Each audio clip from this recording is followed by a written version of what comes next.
I just think they're neat. I have a lot of these old digital cameras, or digicams as the kids like to call them nowadays. It's funny how this is considered like vintage tech. Uh, I don't like that. I grew up using these. Stop calling things from my childhood vintage. I know I'm pushing 30. I'm trying to deny that as long as I can. I figured it'd be kind of a fun video if I showed off just 3 of my current Digicam collection. I have plenty more than 3, however I don't want this video to go on for forever, and hey, maybe if people like this I'll do sequels in the future and show off my other ones. I figured it'd be cool to show off an old Digicam, one from like the 2010s, and then a much more modern Digicam, because you can still buy these, although not this exact one. This is a Kodak EasyShare C315. This came out in the very, very early 2000s, I think like 2001, 2002-ish, probably. I probably should have researched that. All of these cameras do work, by the way. I do actually use them on a regular basis. Let's take a picture of the table. See? The rolling shutter probably made that look like shit, but hey, look, you can see the table. So I will be editing in like actual photos that I've taken with these cameras, because I do take them places and take photos with them. They are cameras. That is kind of the whole idea of them. But yeah, this is one of my favorites because this one used to belong to my mom, and then when she got a smartphone, she gave this to me. I also had a smartphone at the time, but I just liked the idea of having a dedicated little photography device. And these CCD sensors in these cameras really are something special. Nothing really looks like them anymore, and they have a very sort of retro feel, especially ones that are very, like the ISO on this thing cranks, so you get a lot of digital grain, which I think looks fantastic. It makes it look like an old school archival photo taken with a proper, non-digital SLR, but in reality it's taken with the shitty little Kodak that I love so much. Unfortunately, with these old digicams, you're kind of limited to like how much data you can put on this.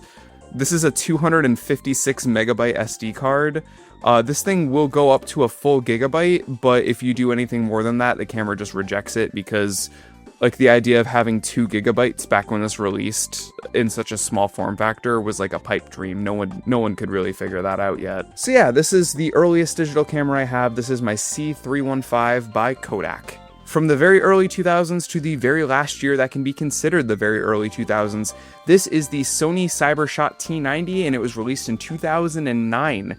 Now, this is not stock. I've had to assemble this from 2 broken units, hence why it's got kind of like a panda dual tone sort of thing. The back is not supposed to be black, it is supposed to be silver, just like this. However, old digicams are kind of a pain in the ass to get working, especially old Sonys, so I had to basically construct this out of 2 broken units. What's cool is to turn it on and off, you literally just slide down the front, which reveals the lens and the flash.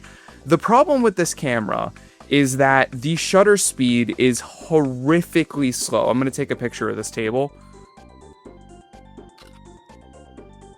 Do you see how long that took to actually process? As a result, you get very smeary photographs with this. It's not great. Also, because it's a mid-2000s Sony product, you do have to use a Pro Duo. You cannot use a normal SD card in this, and finding a Pro Duo that actually fits in this was a bit of a chore. I had to steal this from my PlayStation Portable. That's the only way I could get it to work. And the photos that this thing takes, they do look nice. I really do like the look of the photographs this camera takes. I just wish that I could put in a normal SD card and that the shutter speed was quicker. But yeah, this is what a 2009 digital camera looked like. At this point, people were starting to transition to smartphones. Smartphone cameras weren't really great yet. This was still higher resolution than like the iPhone could take. And this thing actually records video as well, which is neat. The Kodak doesn't. Well, it does, but it's like 15 frames per second and there's no audio. This one actually records 720p video. And what's unique about it is the fact that it's not a CMOS sensor in this. So the 720p video, you can record like helicopter blades and flashing lights and you won't get a rolling shutter. Pretty cool. So we've seen early 2000s, we've seen late 2000s, almost 2010s, and then here's a camera from only a few years ago. This came out in 2020.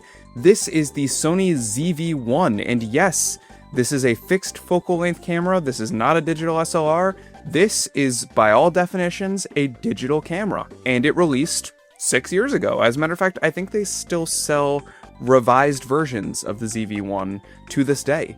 And yeah, again, it is a Sony, so it has a very, very nice lens. The shutter speed is much faster.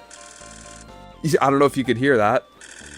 Yeah, this is a modern digital camera, and you've seen photos and videos from this because I use it for B-roll all the time. If like my A7S III or my Sony ZV-10 just don't have battery to them, or I just don't feel like charging the battery or whatever, this thing still records 4K.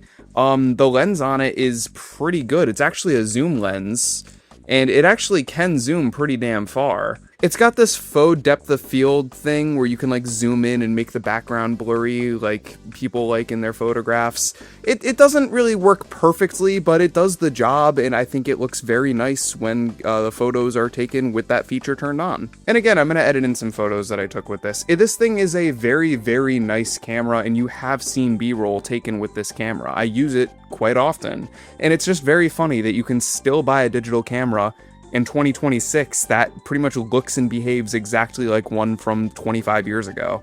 And that's basically it. If you guys like this, do let me know, and I will make a part 2. This is just meant to be a little introduction into my world of digital camera collection. If you guys have any digital cameras, please let me know in the comments. I would love to hear what your stories are with them and what cameras you guys own.